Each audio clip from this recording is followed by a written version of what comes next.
Sa isang gabi ng bagyo, naging milyonaryo ako. 250 milyong piso ang hawak ko. Pero habang yakap ko ang swerte, narinig ko ang sarili kong dugo na tinatawag akong pabigat at basurang walang silbi. Ang mga taong pinakain ko ng 20 taon, handa akong itapon sa kalsada. Ngayong wala na akong maibigay. Itatago ko ang ginto. Magpapanggap akong pulubi.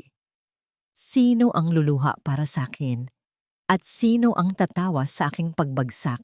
Panahon na para makita ang tunay na kulay ng bawat isa. Aminin na natin, Lucinda, si Clarice ay parang lumang kasangkapan na lang sa pamilyang ito.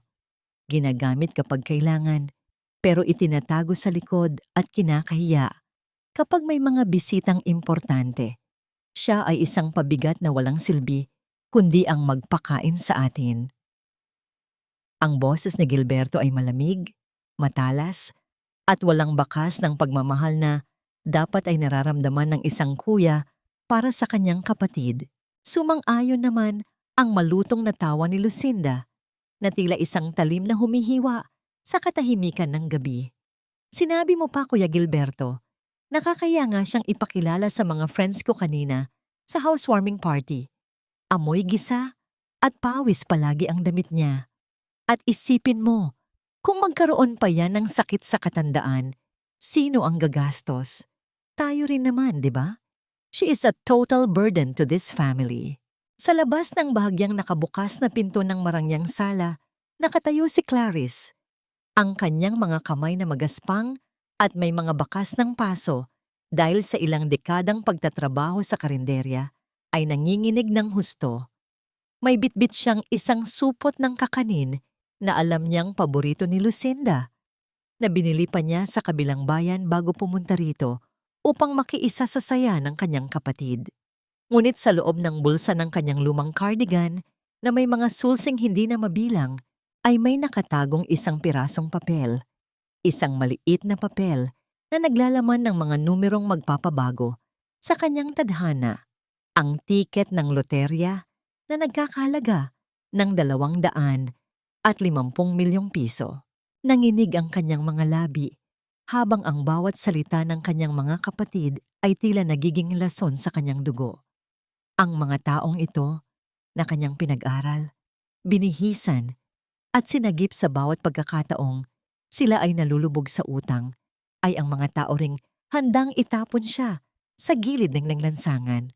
Naalala ni Clarice kung paano niya isinantabi ang sarili niyang kaligayahan, kung paano niya piniling huwag ng mag-asawa muli pagkatapos mabalo upang masiguradong may makakain ang kanyang mga pamangkin.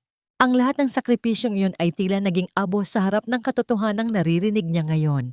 Parang may malaking bato na dumagan sa kanyang dibdib, dahilan upang ang bawat paghinga niya ay maging isang mabigat na pakikibaka. Ang kanyang pandinig ay tila nababalot ng kaba, at ang paligid ay unti-unting nagiging malabo sa kanyang paningin. Hindi siya sumigaw, hindi siya pumasok upang manumbat. Ang sakit na nararamdaman niya ay napakalalim at napakatahimik. Isang uri ng pighati na tila kumakain sa kanyang buong pagkatao mula sa loob. Ang mga luhang nagbabadyang pumatak ay kanyang pinigil dahil sa sandaling ito, naramdaman niya ang isang uri ng pagkawala na mas masakit pa sa pagkamatay ng kanyang asawa. Dahan-dahan siyang umatras mula sa pintuan. Ang bawat hakbang ng kanyang pudpod na tsinelas sa makapal na karpet ng mansyon ay tila isang paalam sa lahat ng kabutihang loob na kanyang ibinigay ng libre sa loob ng mahabang panahon. Sa bawat pag-atras niya, ang pagmamahal na dati ay nag-uumapaw sa kanyang puso para sa kanyang pamilya ay unti-unting napapalitan ng isang matigas at malamig na kapasyahan. Lumabas siya ng gate ng subdivision habang ang langit ay nagsisimulang maglabas ng malalakas na patak ng ulan. Ang tubig na bumubuhos mula sa itaas ay humahalo sa init ng kanyang mukha, tila hinuhugasan ang huling bakas ng pagiging martir sa kanyang sistema. Hawak ang tiket sa loob ng kanyang bulsa, tumingala si Clarice sa madilim na kalangitan. Ang kanyang mga mata, na dati ay puno ng awa at pag-unawa, ay naging matalim at mapait. Kung ang tingin nila sa kanya ay isang basurang walang halaga dahil sa kanyang kahirapan, hahayaan niyang maniwala sila sa kasinungalingang yon. Hahayaan niyang kainin sila ng sarili nilang kasakiman habang siya ay nanonood mula sa malayo. Habang ang ulan ay patuloy na bumabalot sa kanyang payat na katawan, isang tanong ang paulit-ulit na umalingaw-ngaw sa kanyang isipan na tila isang sumpa. Kapag dumating ang araw na ang tanging hawak na lang nila ay ang kanilang kapalaluan habang siya ay nakatayo sa tuktok ng tagumpay, sino kaya sa kanila ang unang tatawag sa kanyang pangalan para humingi ng tawad? Ang umaga ay dumating na may dalang lamig na tila nanunuot hanggang sa kaibuturan ng mga buto ni Clarice. Hindi siya nakatulog. Ang buong gabi niya ay ginugol sa pagtingin sa kisame ng kanyang maliit at tumutulong bahay habang ang bawat patak ng ulan sa bubong ay tila nagpapaalala sa kanya ng mga masasakit na salitang binitawan ng kanyang sariling dugo. Ang bawat sentimo ng 20 taon niyang paghihirap ay tila naging abo, ngunit ang maliit na papel na nakapatong sa kanyang lumang altar ay ang tanging sandata na natitira sa kanya. Maaga siyang nagtungo sa opisina ni Attorney Leandro Santos, isang matandang kaibigan ng kanyang yumaong asawa. Sa loob ng malamig na silid na puno ng amoy ng lumang papel at katad, naupo si Clarice ng tuwid. Ang kanyang mga kamay ay magkahawak ng mahigpit sa kanyang kandungan. Ang bawat pirma niya sa mga dokumento ay tila isang malalim na paghiwa sa kanyang nakaraan. Inilagay niya ang lahat ng napanalunang 20 milyong piso sa isang trust fund, isang lihim na kuta na walang sino man sa kanyang pamilya ang makakaalam. Sigurado ka ba rito, Clarice? Tanong ng abogado habang tinitingnan siya sa likod ng kanyang salamin. Maari mong baguhin ang buhay mo sa isang kurap lang. Hindi mo na kailangang magtiis sa karinderya. Ngumiti ng mapait si Clarice, isang ngangiting hindi umabot sa kanyang mga mata. Attorney, ang pera ay madaling gastusin, pero ang katotohanan ay mahirap hanapin. Gusto kong makita kung sino ang mananatili kapag ang tanging maibibigay ko na lang ay ang aking pagod. Pagbalik niya sa kanilang barangay sa Pampanga, nagsimula na ang kanyang pagtatanghal. Sa harap ng kanyang mga kapitbahay na laging nakamasid, kinuha ni Clarice ang kanyang banga na alkansya, ang tanging bagay na alam ng lahat na doon niya inilalagay ang kanyang mga barya. Hinayaan niya itong bumagsak sa semento. Ang tunog ng pagkabasag ng luwad ay tila isang hudyat ng kanyang pagbagsak. Ang mga piraso ng banga ay nagkalat sa sahig, ngunit walang kahit isang barya ang gumulong palabas. Ito ay walang laman, kasing bakante ng pag-asa na ibinigay sa kanya ng kanyang mga kapatid. Diyos ko, Clarice, ano ang nangyari? Tanong ni Aling Mirna ang tsismosa nilang kapitbahay na agad lumapit. Humagulgol si Clarice, isang iyak na hindi gawa-gawa dahil ang sakit na nararamdaman niya para sa kanyang pamilya ay totoo at sariwa pa. Wala na, Mirna. Ang ipon ko, naubos na sa pagtulong sa mga kapatid ko. At ngayon, itataas pa ang renta sa pwesto ko sa Benexi. Baka mawalan na ako ng kabuhayan. Mabilis na kumalat ang balita na parang apoy sa tuyong damo. Si Clarice, ang mapagbigay na biyuda, ay baon na sa utang at malapit nang mawalan ng lahat. Ang mga tao na dati ay lumalapit sa kanya para manghiram ng pera ay biglang umiiwas ng tingin kapag nadadaanan siya sa kalsada. Ramdam ni Clarice ang bigat ng paghuhusga, ang lamig ng pagtalikod ng mundo. Ngunit sa bawat mapait na sulyap na natatanggap niya, lalong tumitibay ang kanyang loob. Nang hapong iyon, habang nakaupo siya sa kanyang maliit na kusina at kumakain ng tuyo at kanin, naramdaman niya ang pagyanig ng kanyang cellphone sa ibabaw ng mesa. Ang pangalan ni Gilberto ay kuminang sa screen. Bumilis ang tibok ng puso ni Clarice. May bahagi pa rin sa kanya ang maliit na batang kapatid na umaasa, na nag-iisip na baka tumatawag ang kanyang kuya dahil narinig nito ang kanyang sinapit at gustong tumulong. Huminga siya ng malalim at sinagot ang tawag. "Hello, kuya?" Ang kanyang boses ay sadyang pinahina, puno ng pagod. "Clarice." Ang boses ni Gilberto ay walang bahid ng pag-aalala. Ito ay kasing tigas ng mga hollow blocks na ibinebenta nito sa kanyang shop. "Nabalitaan ko ang nangyari sa karinderya mo. Sabi ko na nga ba, hindi ka marunong humawak ng negosyo." Napapikit si Clarice. Ang bawat salita ay tila isang sampal. "Kuya, medyo gipit lang talaga ngayon. Kaya nga tumawag ako." Putol ni Gilberto sa kanya. "Dahil mukhang magsasara ka na rin naman. Yung welding machine na hiniram mo sa akin nung 1 taon, kailangan ko na. Ibebenta ko na. Yun sa kumpare ko bukas. Huwag mong sabihing nawala mo o naibenta mo na ha.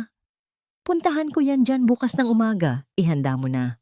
Nanatiling nakadikit ang cellphone sa tainga ni Clarice kahit wala na si Gilberto sa kabilang linya.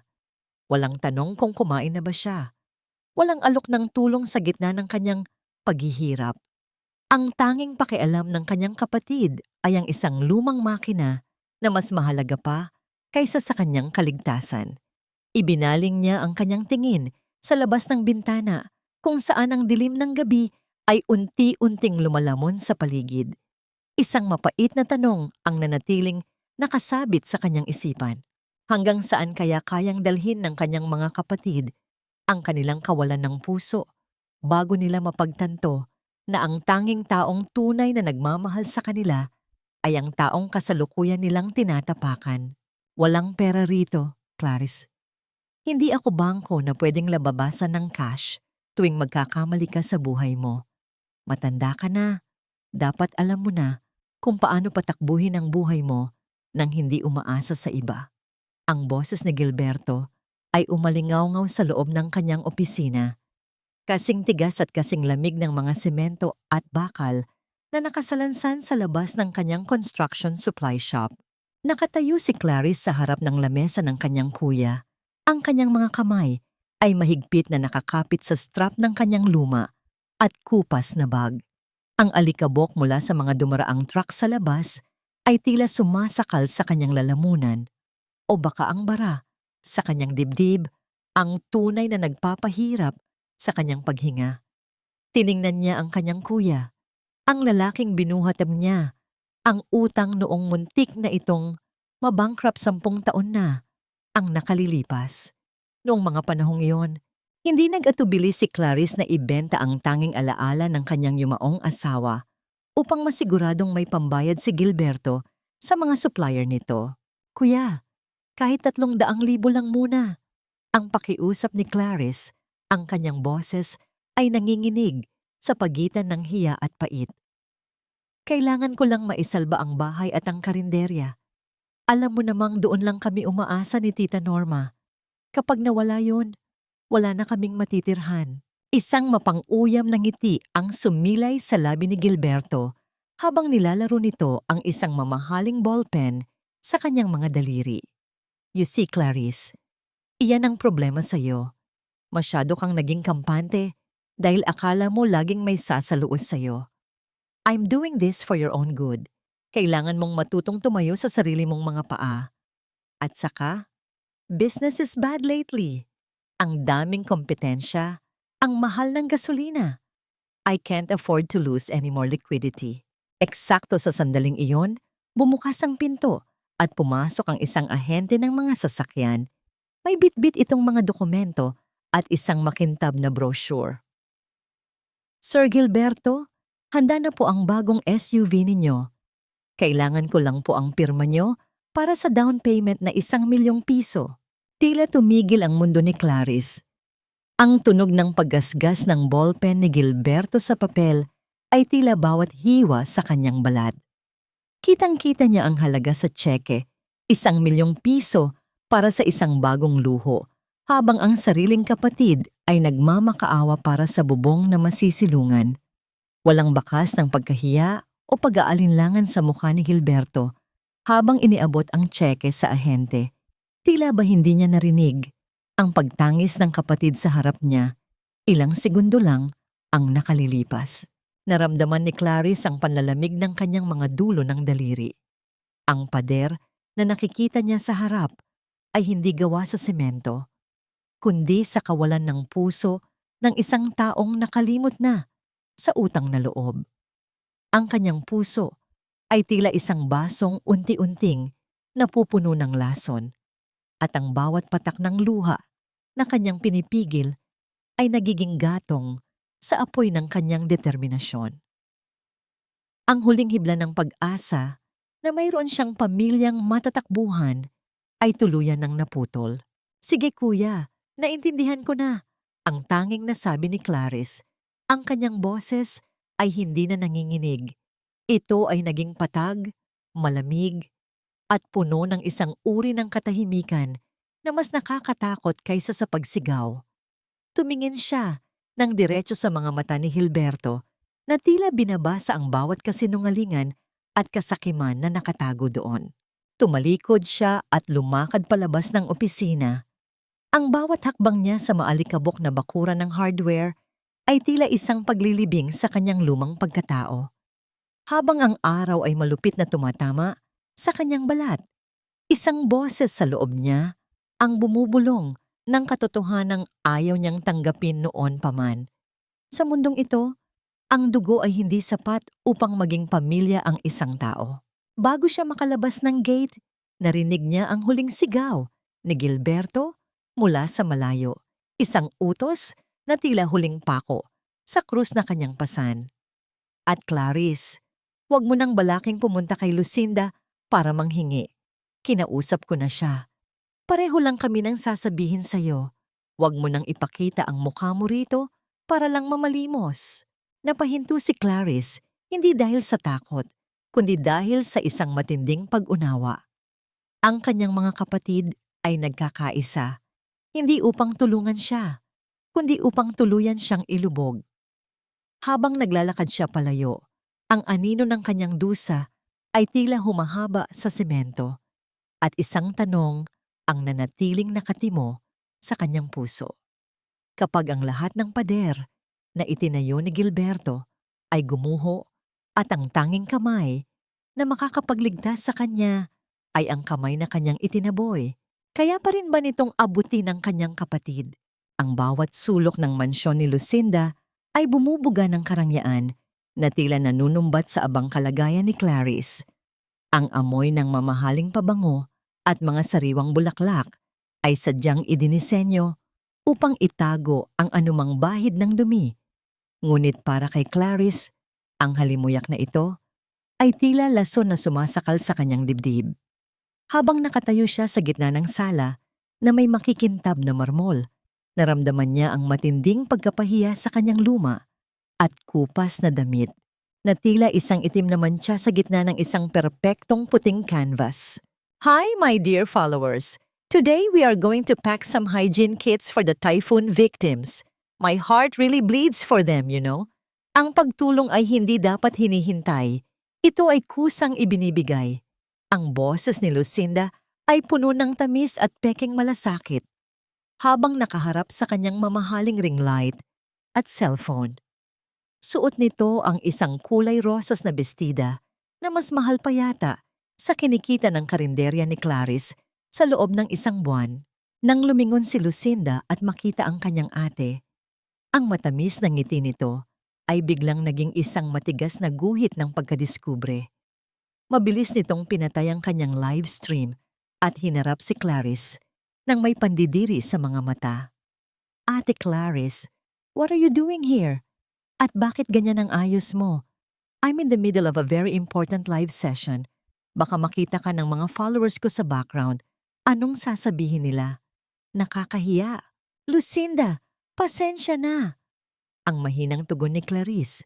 Ang kanyang tinig ay tila malulunod sa laki ng silid. "Galing ako kay Kuya Gilberto. Nagbabakasali lang ako na baka ikaw, kahit konti lang, ay makatulong sa akin. Malapit na kaming paalisin sa pwesto namin.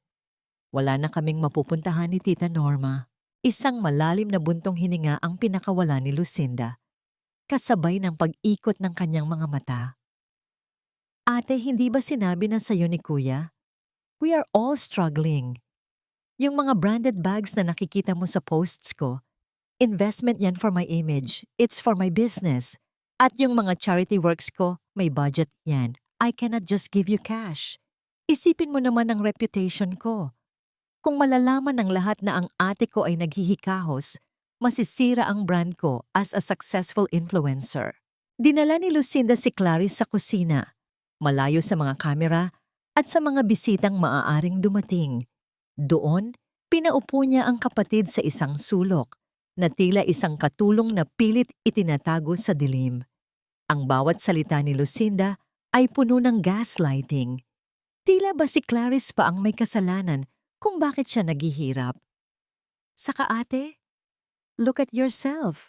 You don't know how to carry yourself properly.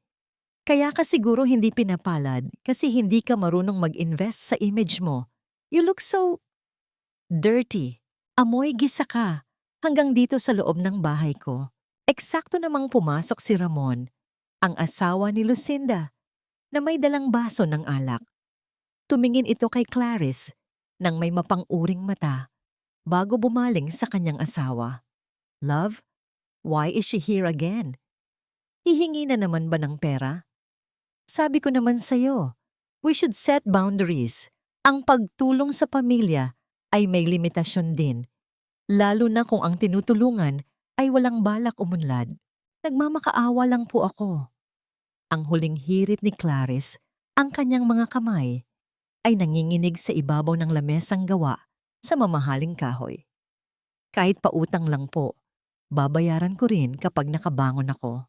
Humalakak si Ramon, isang tunog na walang bahid ng saya kundi purong pangungutya. Pautang? With what collateral, Clarice? Yung mga kaldero mong may uling? O yung luma ninyong bahay ni Norma na kahit anay ay ayaw ng tirhan? Uminom ito ng alak at muling tumingin ng matalim kay Clarice. Actually, I have an idea. Kung talagang kailangan nyo ng pera, bakit hindi nyo ibenta ang lupa ni Norma sa Bulacan? Malaki ang value nun ngayon. I can help you find a buyer at sa akin na ang commission. At least, magkakapera kayo at hindi na kayo mangiistorbo sa amin. Tila tumigil ang pagtibok ng puso ni Clarice sa narinig. Ang lupang yon ang tanging yaman na natitira kay Tita Norma. Ang lupang pinagtrabahuhan nito ng buong buhay bilang sastre at tindera.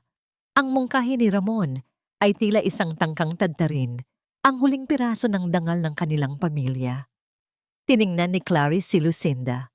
Umaasa na kahit papaano ay ipagtatanggol nito ang kanilang tita.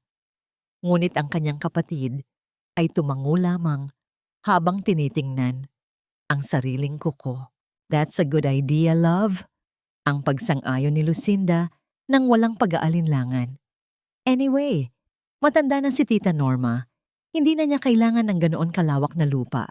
It's better to sell it now kaysa mapunta lang sa wala. Tumayo si Clarice. Ang kanyang buong katawan ay tila naging bato sa tindi ng sakit at galit na namumuo sa kanyang loob. Ang mga taong ito na binihisan niya noong sila ay hubad at pinakain noong sila ay gutom, ay handa nang ibenta pati ang huling hininga ng taong nag-aruga sa kanila. Ang katahimikan ni Clarice ay naging mas malalim, isang katahimikang nagbababa dyan ng isang malaking bagyo. Sa kanyang isipan, ang mukha ni Tita Norma na punong-puno ng pagmamahal ay malinaw na nakalarawan, kabaligtaran ng mga mukhang mapanira na nasa harap niya ngayon. Habang naglalakad siya palabas ng mansyon, naririnig pa rin niya ang muling pagsisimula ng live stream ni Lucinda sa kabilang silid. Muling nagpapanggap na isang anghel ng kabutihan.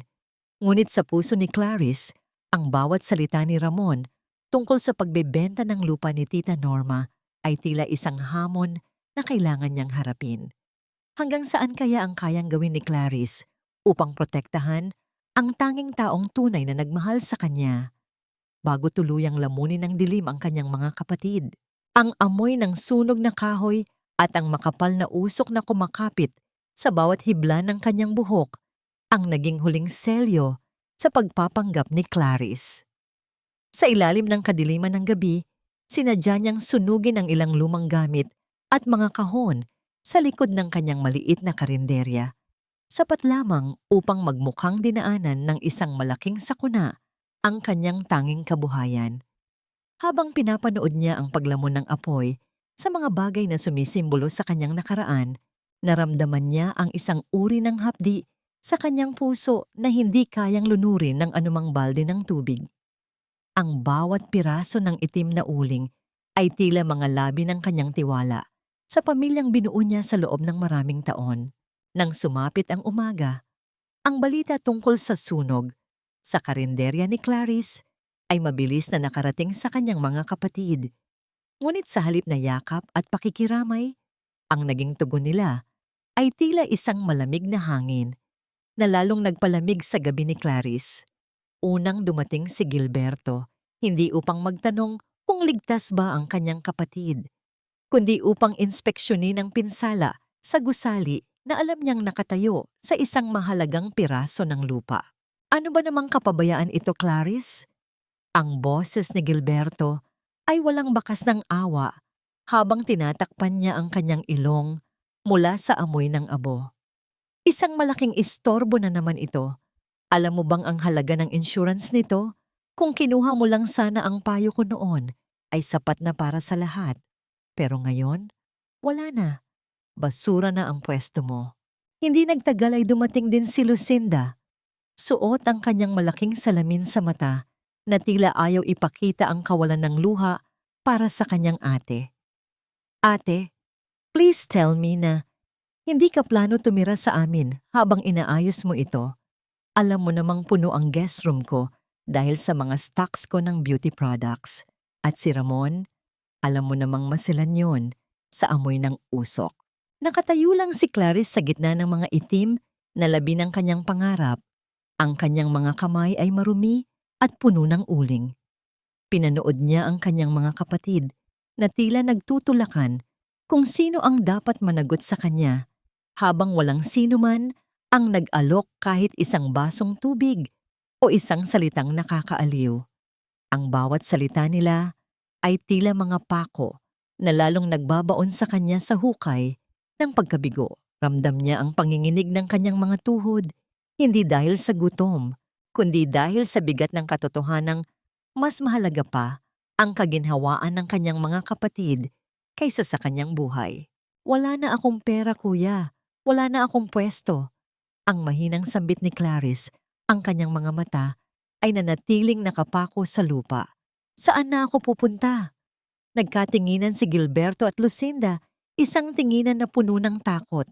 Takot na kailangan nilang maglabas ng pera para sa kanilang kapatid.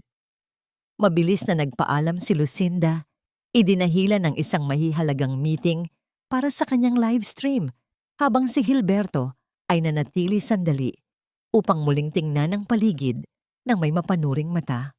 Gawan mo ng paraan, Clarice. Matanda ka na. Ang huling bilin ni Gilberto bago ito sumakay sa kanyang makintab na sasakyan. Ngunit nang makaalis ang lahat, hindi napansin ng kanyang mga kapatid ang pagdating ng isang lalaking nakasuot ng itim na jacket. Siya ang kinatawan ng kumpanyang nagpapautang na lihim na tinawagan ni Gilberto kagabi. Habang naglalakad si Clarice palayo sa mga labi ng sunog, narinig niya ang mahinang pag-uusap ng lalaki sa kanyang cellphone sa likod ng bakod. Yes, Sir Gilberto. Handa na ang mga papeles. Kapag hindi siya nakabayad sa utang na ipinalabas nating sa inyo galing, mapipilitan siyang ibenta ang lupa sa inyo sa presyong gusto ninyo. Wala siyang choice dahil sunog na ang record niya. Napahinto si Clarice, ang kanyang buong katawan ay tila nagyelo sa narinig.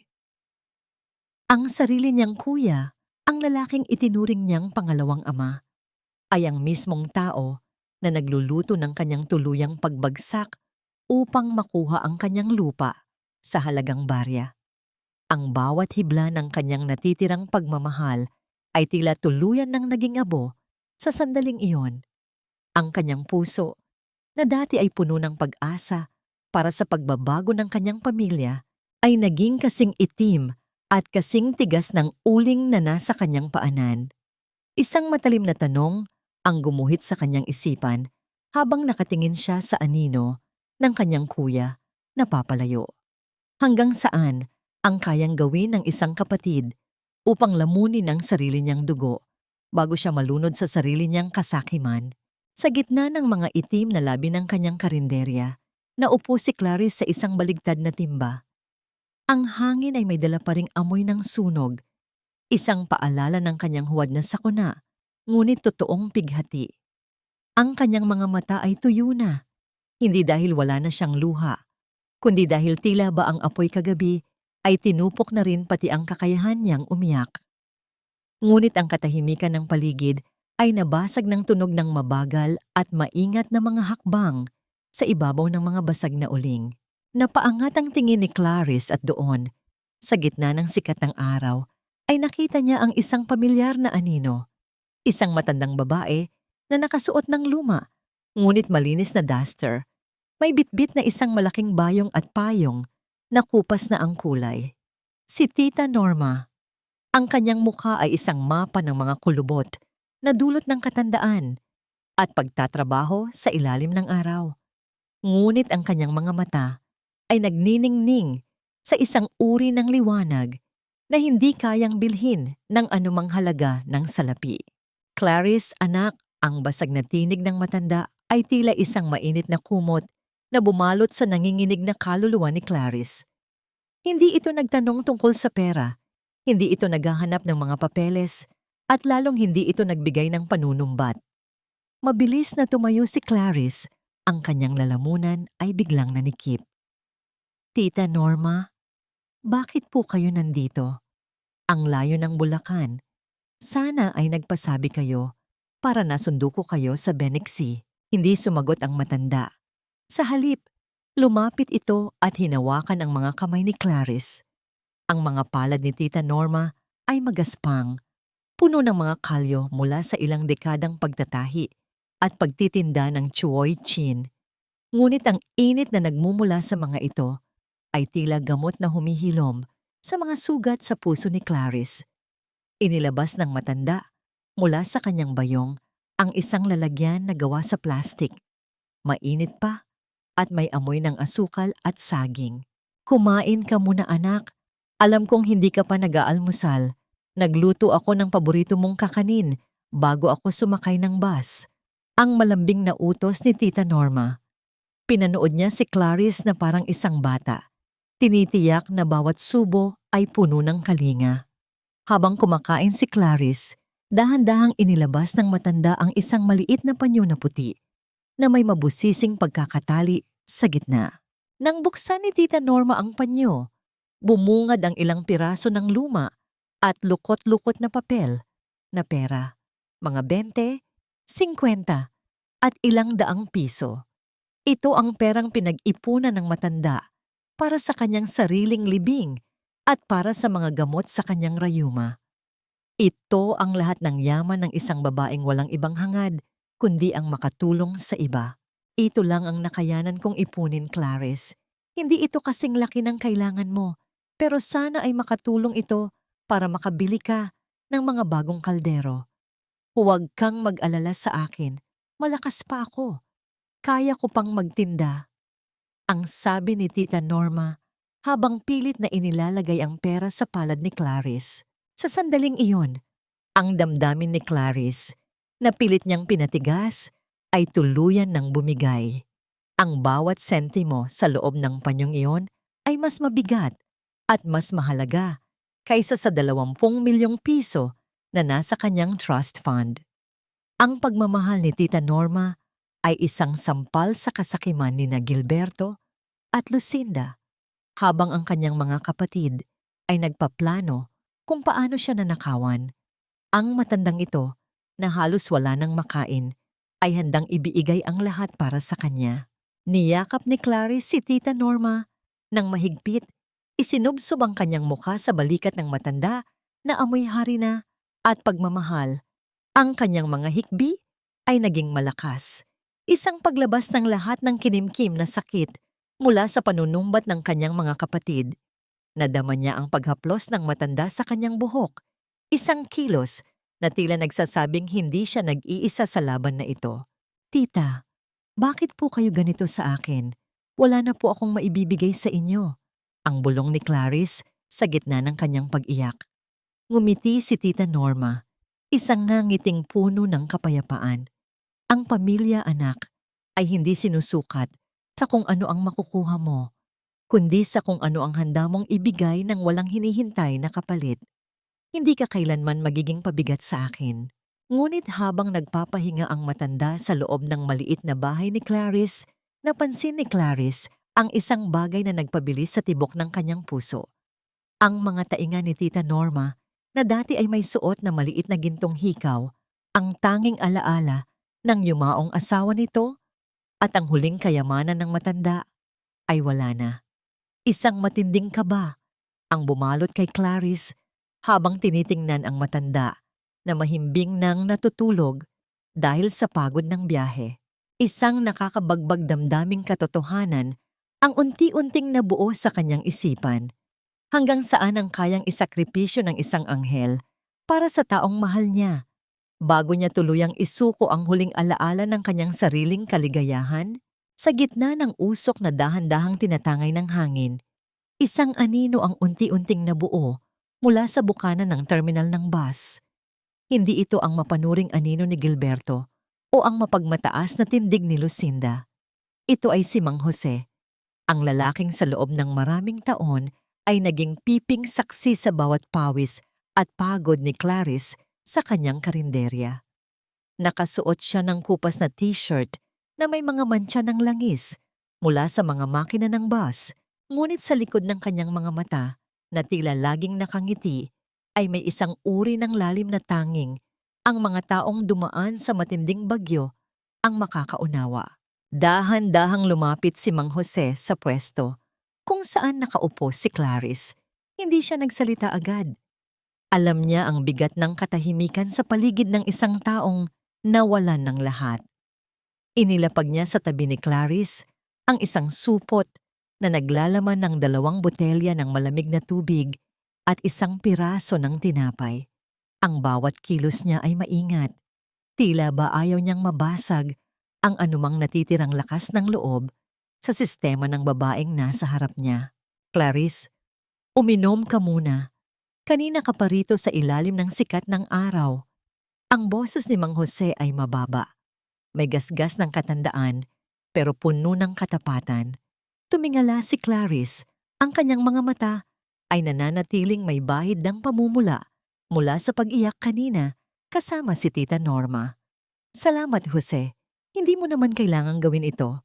Marami ka ring trabaho sa terminal. Umupo si Mang Jose sa isang piraso ng troso malapit kay Clarice. Pinagmamasdan ang mga guho na dati ay puno ng buhay. Ang trabaho ay hindi nauubos, pero ang tao ay napapagod din. Nakita ko ang pagdating ng mga kapatid mo kanina. Nakita ko rin ang pagdating ni Tita Norma. Huminto siya sandali. Tila ba tinitimbang kung dapat ba niyang ituloy ang sasabihin. Clarice, sa loob ng mahabang panahon na pinagmamasdan kita rito, alam kong ikaw ang haligi ng pamilya niyo. Pero kahit ang pinakamatibay na haligi, bumibigay din kapag masyadong mabigat ang dinadala.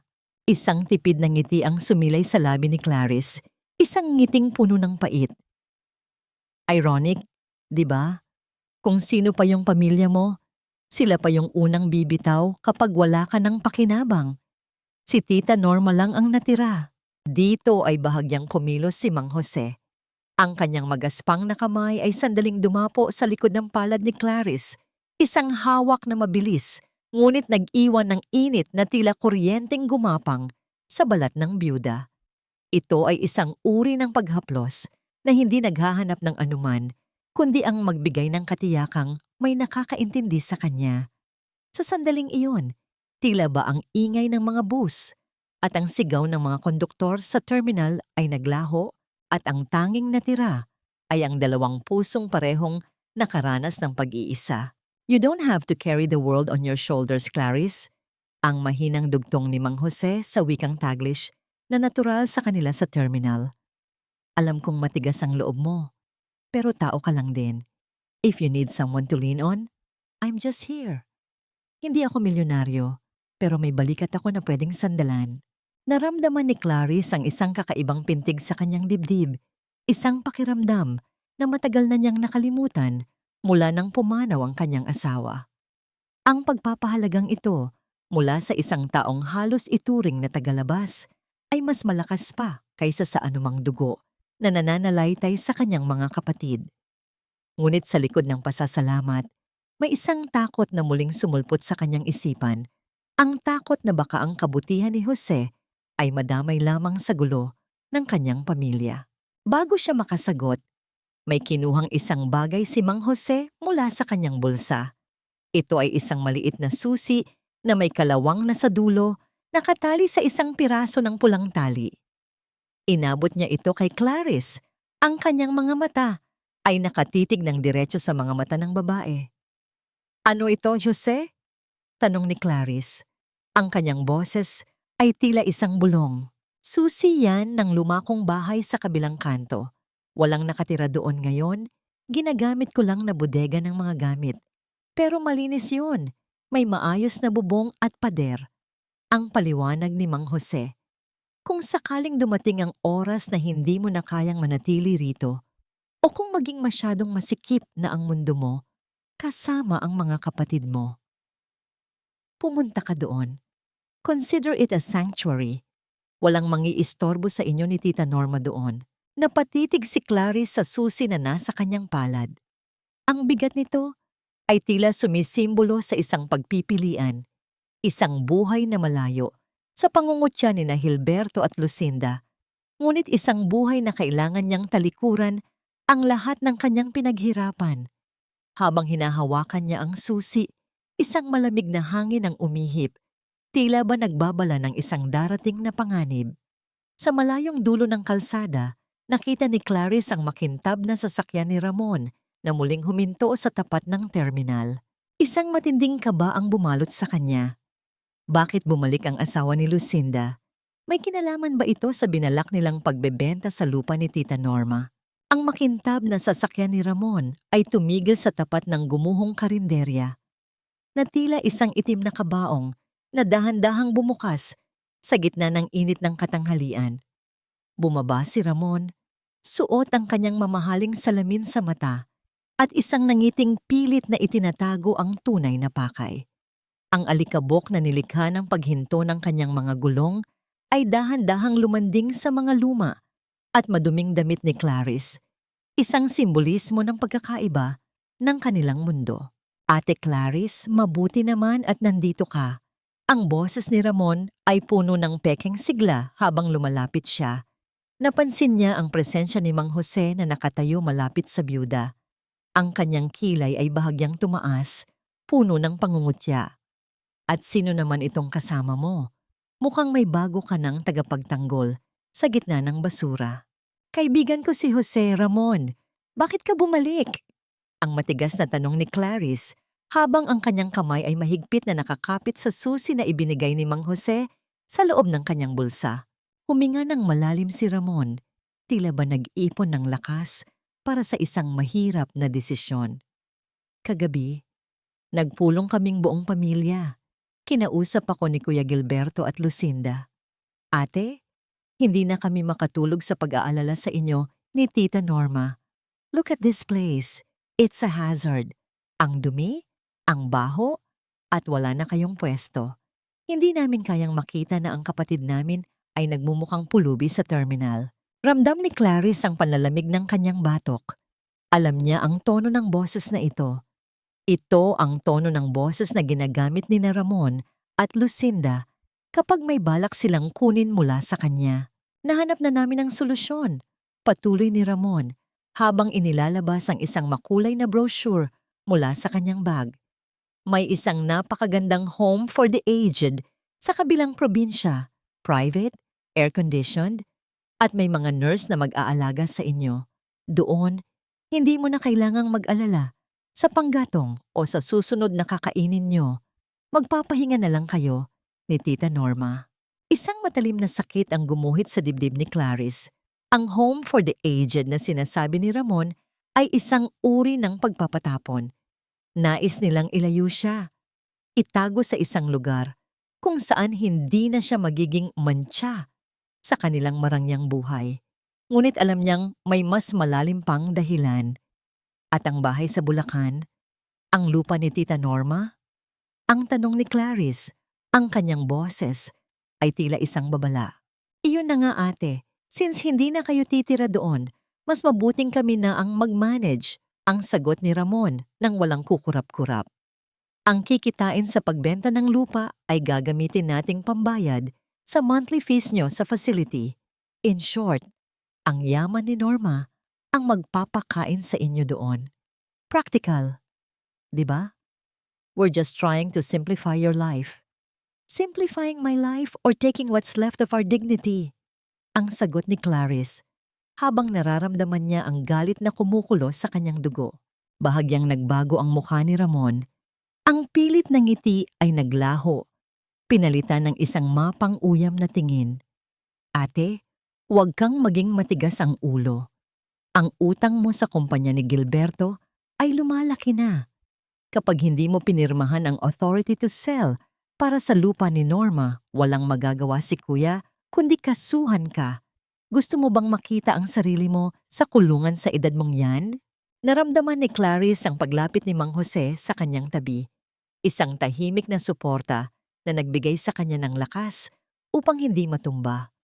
Ngunit bago pa man siya makasagot, ang cellphone ni Ramon ay tumunog. Hindi ito sinagot ni Ramon, ngunit kitang-kita ni Clarice sa screen ang pangalan ni Lucinda at ang isang maikling mensahe na lumabas. Did she sign it yet? We need the down payment for the cruise next week. Tila may bumasag na kristal sa loob ng puso ni Clarice. Ang kanyang sariling kapatid ay nagmamadaling ibenta ang huling piraso ng alaala ni Tita Norma para lamang sa isang bakasyon. Ang bawat salita ni Ramon tungkol sa pag-aalaga ay isang malaking kasinungalingan. Sila ay mga buwaya na naghihintay na lamang na tuluyang malunod ang biktima upang makuha ang huling yaman nito. Hinding-hindi ko pipirmahan yan, Ramon, ang sabi ni Clarice. Ang kanyang boses ay malamig at puno ng paninindigan. Umalis ka na. At sabihin mo kay Lucinda, hinding-hindi ko ibebenta ang dangal ni Tita Norma para sa luho nyo. Sumakay si Ramon sa kanyang sasakyan nang may galit na mukha. Bago ito umalis, ibinaba nito ang bintana at nagsalita ng isang banta na nag-iwan ng matinding kaba sa puso ni Clarice.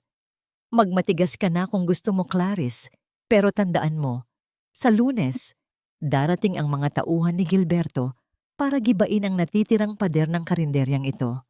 At sa oras na yon, kahit saan ka tumingin, wala ka nang makikitang pamilya na tutulong sa'yo. You will lose everything.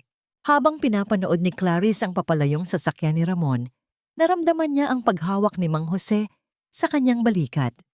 Ngunit ang kanyang isipan ay nakatuon sa isang bagay na nakita niya sa loob ng kotse ni Ramon bago ito umalis. Isang folder na may pangalan ni Tita Norma at isang dokumentong may pekeng pirma. Isang matinding takot ang bumalot sa kanya. Mayroon na ba silang nakuhang paraan upang lokohin ang batas at agawin ang lupa nang wala siyang kaalam-alam?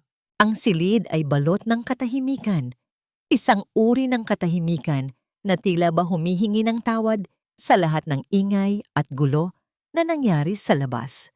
Sa ilalim ng aandap-andap na liwanag ng isang lumang bombilya, pinagmasdan ni Clarice si Tita Norma na mahimbing na natutulog sa kanilang papag. Ang bawat malalim na paghinga ng matanda ay tila isang mabigat na pasanin sa dibdib ni Clarice. Ngunit nang dumapo ang kanyang paningin sa mga tainga ng matanda, doon tila ba tumigil ang pagtibok ng kanyang puso. Ang maliliit na butas sa mga tainga ni Tita Norma ay bakante. Ang mga gintong hikaw na may disenyo ng krus, ang tanging bagay na itinatangi ng matanda dahil regalo ito ng kanyang yumaong asawa noong kanilang anibersaryo, ay wala na doon. Naramdaman ni Clarice ang panlalamig ng kanyang mga dulo ng daliri habang unti-unting nabubuo sa kanyang isipan ang katotohanan. Dahan-dahang imulat ni Tita Norma ang kanyang mga mata at nang makita ang pamumula ng mga mata ni Clarice, Isang mahinhin at pagod na ngiti ang sumilay sa kanyang mga labi. Inabot niya ang kamay ng kanyang pamangkin at dahan-dahang inilagay doon ang isang maliit na lukot na sobre. "Huwag kang iiyak, anak," ang pabulong na sabi ni Tita Norma. Ang boses ay tila isang marupok na sinulid. "Naibenta ko na ang mga hikaw." Sabi ng alahera sa kanto, mataas daw ang presyo ng ginto ngayon. Sapat na ito para pandagdag sa pambayad mo sa utang kay Gilberto. Mas mahalaga ka sa akin kaysa sa anumang piraso ng alahas. Sa sandaling iyon, ang 25 milyong piso na nakatago sa bangko ni Clarice ay tila naging walang halaga. Ang halaga ng sakripisyo ni Tita Norma ay hindi kayang tumbasan ng anumang yaman sa mundo. Ang bawat sentimong galing sa mga hikaw na yon ay tila mga patak ng dugo na ibinigay ng matanda para lamang isalba siya. Niyakap ni Clarice ang matanda ng napakahigpit. Ang kanyang mga hikbi ay hindi na mapigilan. Tila ba ang bawat luha ay isang panunumpa na hinding-hindi niya hahayaang mapunta sa wala ang sakripisyong ito. "Tita, bakit niyo po ginawa yon? Iyon na lang ang natitira sa inyo." Ang hagulgol ni Clarice, ang kanyang mukha ay basang-basa na ng luha. Huminga ng malalim ang matanda at hinaplos ang buhok ni Clarice. "Ang mga gamit, anak, ay naiiwan dito sa mundo. Pero ang pagmamahal, dinadala natin hanggang sa kabilang buhay. Ayaw kong makita kang nahihirapan dahil lang sa pera. Kaya pa nating bumangon, magkasama tayo." Ngunit sa likod ng madamdaming tagpong ito, ang isipan ni Clarice ay bumalik sa folder na nakita niya sa sasakyan ni Ramon. Ang pekeng pirma, ang plano nilang agawin ng lupa. Ang kanyang puso ay unti-unting naging matigas, hindi dahil sa galit kay Tita Norma, kundi dahil sa matinding puot sa kanyang mga kapatid na handang manlamang sa isang matandang wala ng ibang hangad kundi ang magmahal. Tumayo si Clarice at lumapit sa bintana, tinitingnan ang kadiliman ng gabi. Ang kanyang mga mata ay hindi na puno ng awa, kundi ng isang mapanganib na ningas. Kung ang tingin ni na Gilberto at Lucinda sa kanya ay isang mahina at madaling lokohin na kapatid, panahon na para ipakita niya ang tunay na mukha ng tadhana. Ang bawat patak ng luha ni Tita Norma ay magiging singil sa bawat sentimong ninakaw at binalak nilang nakawin. "Hindi na ito tungkol sa pera, tita." Ang bulong ni Clarice sa hangin, sapat lamang para marinig ng kanyang sarili. Tungkol na ito sa katarungan. Kinuha ni Clarice ang kanyang lumang cellphone at sa unang pagkakataon, tinawagan niya ang kanyang abogado. Ang kanyang boses ay hindi na nanginginig. Ito ay malamig, direkta, at puno ng awtoridad. Alam niya na ang bawat hakbang niya mula ngayon ay magiging mitya ng pagsabog ng kanilang pamilya. Ngunit wala na siyang pakialam. Kung kailangang dumaan sa apoy ang lahat upang makita ang tunay na kulay ng bawat isa, handa siyang maging mitya. Habang ibinababa niya ang telepono, narinig niya ang mahinang pag-ubo ni Tita Norma sa likuran. Isang matinding kaba ang muling bumalot sa kanya nang makita niya ang isang bahid ng dugo sa panyo ng matanda. Tila ba ang oras ay hindi na niya kakampi? Gaano pa kaya katagal ang kailangan niyang hintayin bago niya tuluyang maisagawa ang kanyang paghihiganti? Bago pa maging huli ang lahat para sa taong pinakamahalaga sa kanya. Huwag kang mainip, Lucinda. Sa Lunes, wala na siyang magagawa kundi ibigay ang lupa sa atin sa presyong barya lang. Pagod na siya, talunan. At higit sa lahat, wala siyang kakampi. Ang boses ni Gilberto ay may halong kayabangan habang nakasandal siya sa kanyang makintab na sasakyan sa gilid ng madilim na terminal. Ang usok mula sa kanyang sigarilyo ay dahan-dahang humahalo sa malamig na hangin ng gabi, tila isang lason na kumakalat sa paligid. Sa likod ng mga nakasalansan na sirang sako at mga itim na labi ng nasunog na dingding, nakakubli si Clarice. Ang kanyang paghinga ay mababaw at pilit na pinatatahimik, habang ang kanyang puso ay tila isang ibon na nagpupumigla sa loob ng kanyang dibdib. Hawak niya ang kanyang cellphone, ang tanging saksi sa kataksilang kasalukuyang nagaganap sa kanyang harapan. Ang liwanag mula sa screen ay mahigpit niyang tinatakpan ng kanyang palad, sapat lamang upang makitang tumatakbo ang oras ng recording. But kuya, sigurado ka bang hindi tayo mabubisto sa pirma ni Tita Norma? Tanong ni Lucinda habang tinitingnan ang kanyang sarili sa salamin ng kanyang compact powder. Ramon is getting nervous.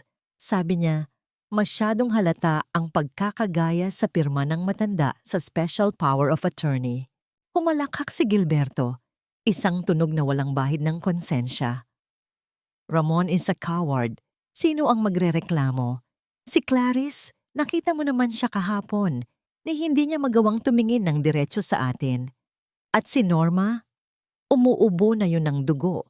Bilang na ang mga araw ng matandang yan. Kapag namatay siya, ang lupang yan ay automatikong mapupunta sa atin dahil sa mga dokumentong hawak natin ngayon. We just need to push Clarice a little bit more para tuluyan siyang sumuko. Naramdaman ni Clarice ang panlalamig ng kanyang buong pagkatao. Ang bawat salita ng kanyang mga kapatid ay tila mga kutsilyong tumatarak sa kanyang likuran. Hindi lamang nila nais kunin ang kanyang kabuhayan. Pinaplano na rin nila ang kamatayan ni Tita Norma na tila ba ito ay isang nakatakdang appointment sa negosyo. Ang kanyang mga kamay ay nanginginig ng husto, ngunit hinigpitan niya ang pagkakahawak sa panyo ni Tita Norma. Ang panyong may bahid ng dugo na kanyang itinago. Ito ang naging angkla niya sa realidad. Ang nagpapaalala sa kanya kung bakit hindi siya pwedeng sumuko. Excited na ako, kuya. I already booked the flight to Europe. I deserve this break after dealing with all of Clarice's drama. Ang sabi ni Lucinda nang may kasamang tawa na tila mga bubog na bumabaon sa pandinig ni Clarice. Dahan-dahang iniurong ni Clarice ang kanyang cellphone nang matapos ang kanilang pag-uusap at makaalis ang dalawang sasakyan. Ang tunog ng mga gulong na gumagasgas sa graba ay dahan-dahang naglaho. Iniwan si Clarice sa gitna ng katahimikan at alikabok. Tumayo siya mula sa kanyang pinagtataguan. Ang kanyang katawan ay tila naging bato. Ang bawat hibla ng pag-aalinlangan sa kanyang puso ay tuluyan ng natupok. Sa ilalim ng malabong liwanag ng buwan, tiningnan ni Clarice ang folder na bitbit niya. Ang mga dokumentong ibinigay sa kanya ng kanyang abogado kanina. Ang lihim na pagkatao niya bilang ang tunay na may-ari ng utang ni Gilberto at Lucinda ay handa na. Ang mga resibo ng kanilang kataksilan ay ligtas ng nakasave sa kanyang cloud storage. Isang matalim na ngiti ang sumilay sa mga labi ni Clarice. Isang yamang ngiting hindi nakikita ng sinuman sa gitna ng kadiliman. Hindi na siya ang kapatid na pwedeng apakan. Hindi na siya ang babaeng hihingi ng awa. Habang naglalakad siya palayo sa terminal, ang bawat hakbang niya ay tila isang deklarasyon ng digmaan. Ngunit sa gitna ng kanyang determinasyon, isang mensahe ang pumasok sa kanyang telepono mula sa isang hindi kilalang numero. Alam ko ang ginagawa mo, Clarice. Huwag mong akalaing ikaw lang ang may hawak ng alas. Napahinto si Clarice. Ang kanyang paningin ay nagpabalik-balik sa paligid. Ngunit ang terminal ay tila isang sementeryo ng mga anino. Sino ang nakakaalam sa kanyang plano? May isa pa bang mata na nagmamasid sa kanya mula sa dilim? Isang taong maaaring sumira sa lahat ng kanyang pinaghirapan bago pa man dumating ang araw ng kanyang paniningil.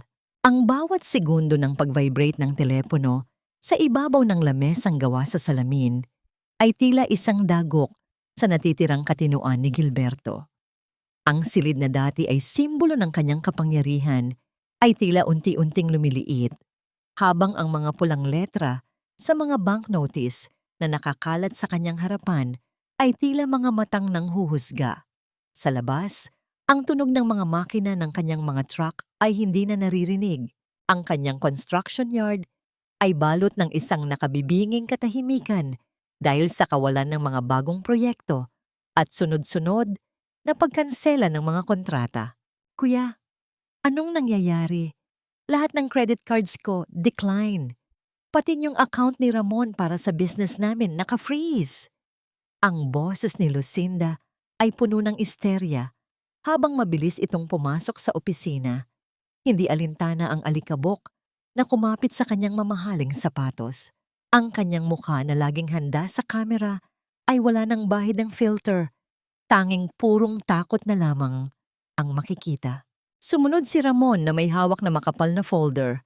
Ang kanyang noo ay basang-basa ng pawis kahit napakalakas ng aircon sa loob. Hindi lang yan, Lucinda. Isang kumpanya ang bumili ng lahat ng utang natin sa bangko. Isang gabi lang, nagising na lang kami na hindi na ang bangko ang may-ari ng mga pautang sa atin, kundi isang misteryosong investor na tinatawag na CDC Holdings. Napahampas si Gilberto sa lamesa, ang tunog ng kanyang palad sa matigas na kahoy ay umalingaw-ngaw sa buong silid. Sino ang CDC?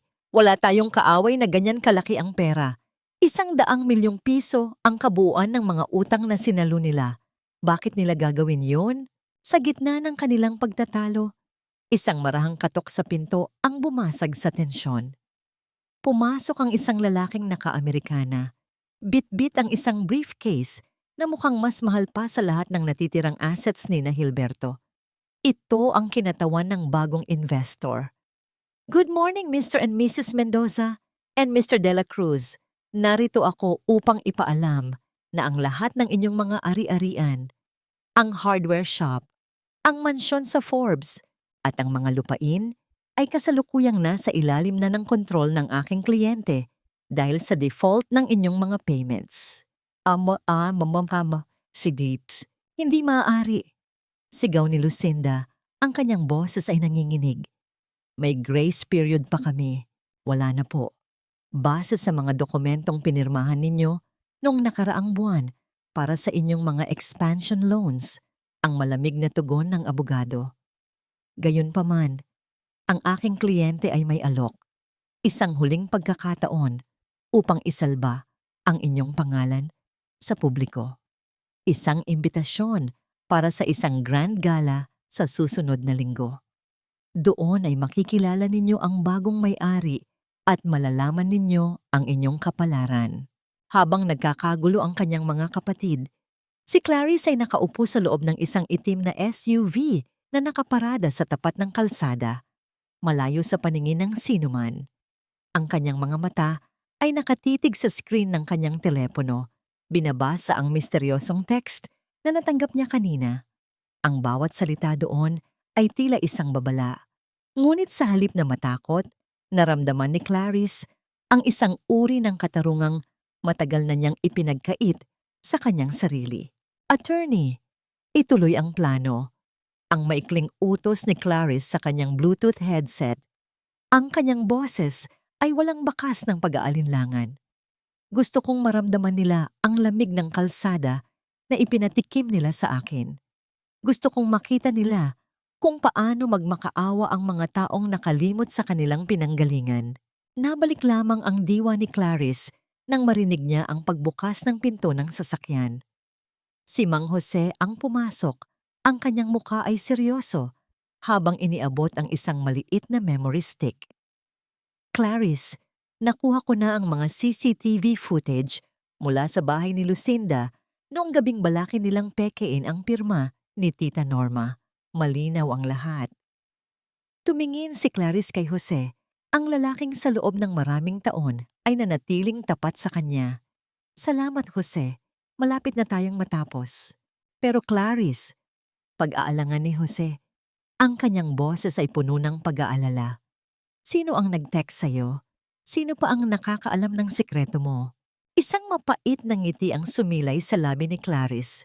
Tumingala siya sa gusali ng hardware ni Gilberto, kung saan nakita niya ang anino ng kanyang kuya na nakadungaw sa bintana, balisa, at tila isang preso sa sarili nitong kaharian. Hindi ko alam, Jose, pero kung sino man siya, nagpapasalamat ako. Dahil ang aninong sumusunod sa akin ay siya ring maglalantad sa dilim ng kanilang mga puso. Habang umaandar ang sasakyan palayo, iniwan ni Clarice ang kanyang mga kapatid sa gitna ng isang huwad na pag-asa na sila ay nailigtas ng isang investor. Hindi nila alam na ang kamay na nag-abot ng salbabida ay ang kamay din na hihila sa kanila pababa sa kailaliman ng katotohanan. Sa dulo ng kalsada, isang hindi kilalang sasakyan ang dahan-dahang sumunod sa kanila. Ang mga headlight nito ay tila dalawang matang nagmamasid sa bawat kilos ni Clarice. Ang ginto at makintab na card ng imbitasyon na nakapatong sa gitna ng lamesa ay tila isang huwad na liwanag sa gitna ng madilim na kapalaran ni Gilberto at Lucinda. Sa loob ng marangyang sala ni Lucinda, na ngayon ay balot ng kaba sa halip na halimuyak ng mamahaling kandila, ang tatlo ay nakatitig sa bawat letra ng paanyaya. Ang bawat kurba ng tinta ay tila isang pangako ng kaligtasan. Ngunit para sa isang matalas na mata, ito ay tila isang pein na dahan-dahang hinihila ang biktima sa kailaliman. Siguradong isang business tycoon ito na gustong pumasok sa real estate at construction. Ang sabi ni Gilberto, habang hinihimas ang kanyang baba, pilit na ibinabalik ang kanyang dating autoridad sa kanyang boses. Nakita siguro nila ang potensyal ng hardware shop ko at ng mga koneksyon ni Ramon. This gala is our chance, Lucinda.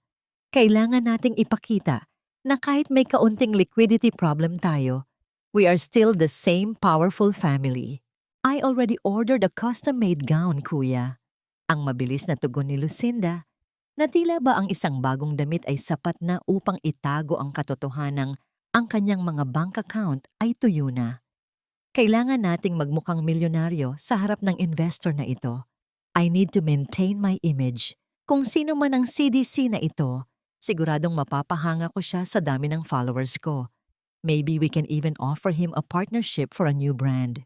Habang ang dalawa ay abala sa pagpaplano ng kanilang mga isusuot at mga kasinungalingang sasabihin, si Ramon ay nananatiling tahimik sa isang sulok.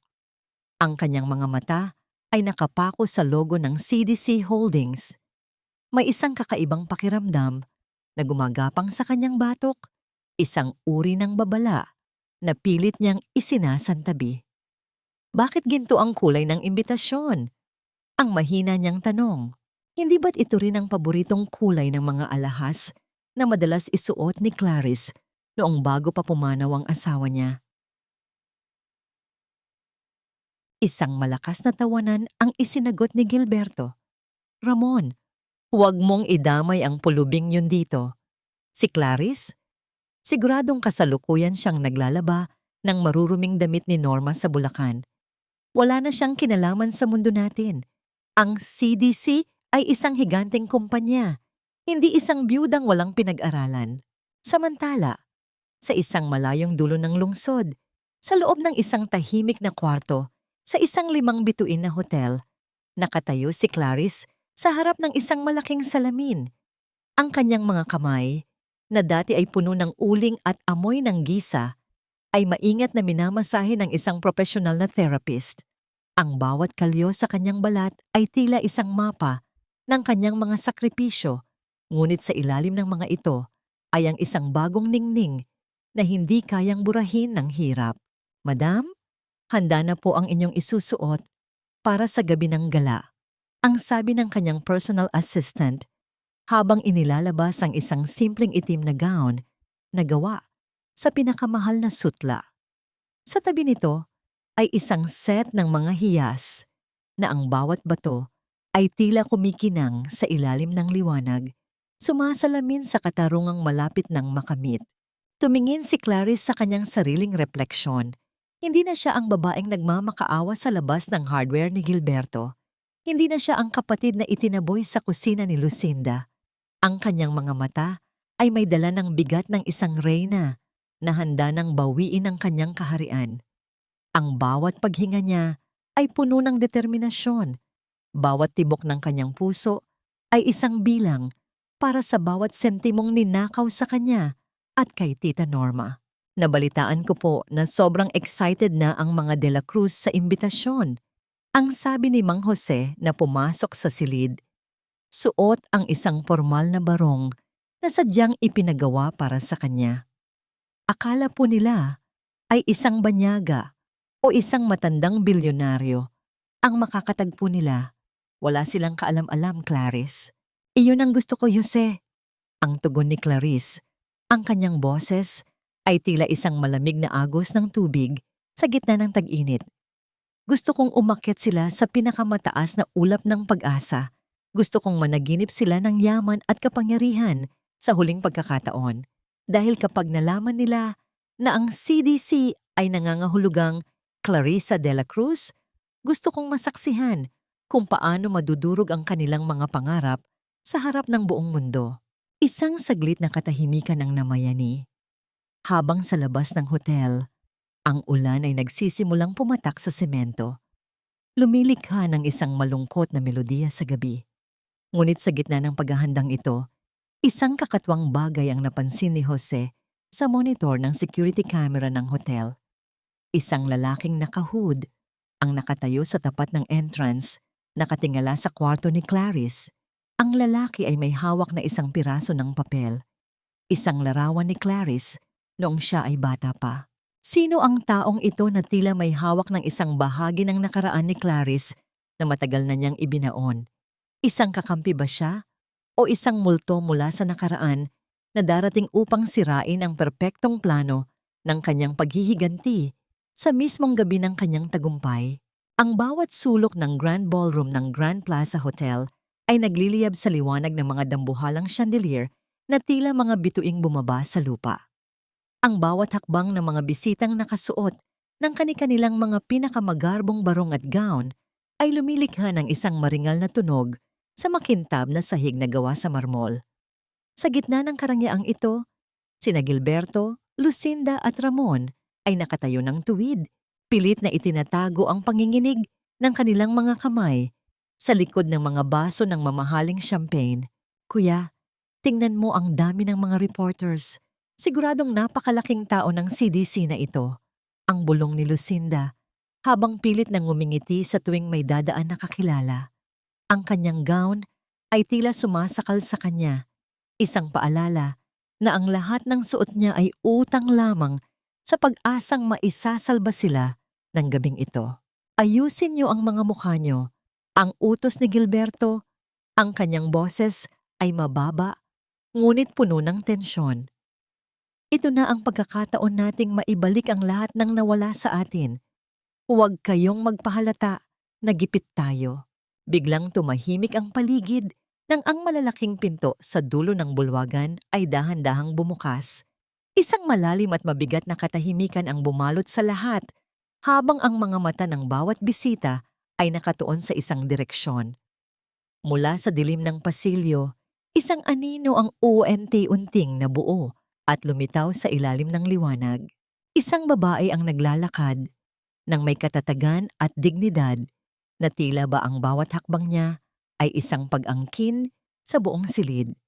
Suot niya ang isang itim na gown na gawa sa pinakamahal na sutla na dahan-dahang sumasayad sa sahig sa bawat kilos niya. Ang kanyang buhok ay nakaayos sa isang simpleng ngunit eleganteng ayos at sa kanyang leeg ay kumikinang ang isang kwintas ng mga diamante na tila mga patak ng luha na naging bato. Ang kanyang balat, na dati ay tila tuyo sa ilalim ng init ng araw sa terminal, ay mayroon ng ningning na tila nagmula sa loob ng kanyang kaluluwa. Who is she? Ang ganda niya! Ang naririnig na bulong sa paligid. Nang tuluyang makalapit ang babae sa gitna ng bulwagan, naramdaman ni Gilberto at Lucinda ang unti-unting pagtakas ng dugo mula sa kanilang mga mukha. Ang baso ng champagne sa kamay ni Lucinda ay tila naging napakabigat. Ang kanyang mga daliri ay naging kasing lamig ng yelo. Ang kanyang mga mata ay nanlaki sa hindi maipaliwanag na takot at pagkamangha. Hindi maaari. Ang nauutal na sambit ni Ramon, ang kanyang mga mata ay nagpabalik-balik sa mukha ng babae at sa kanyang mga alaala ng isang biyudang amoy uling at gisa. Ate, Ate Clarice, ang halos hindi marinig na bulong ni Lucinda. Hindi sila nilingon ni Clarice. Naglakad siya ng diretso, nilampasan ang kanyang sariling dugo na tila ba sila ay mga estrangherong hindi karapat-dapat sa kanyang atensyon. Ang bawat hakbang niya ay puno ng isang uri ng kapangyarihan na tila nagpapaliit sa mga taong dati ay tumatapaka sa kanya. Sa bawat segundo ng kanyang paglalakad, ang imahe ng pulubing Clarice ay unti-unting nabubura sa isipan ng mga nakasaksi, pinalitan ng isang reynang handa ng maningil. Umakyat si Clarice sa entablado. Ang bawat tunog ng kanyang sapatos sa kahoy na baitang ay tila isang hatol na papalapit.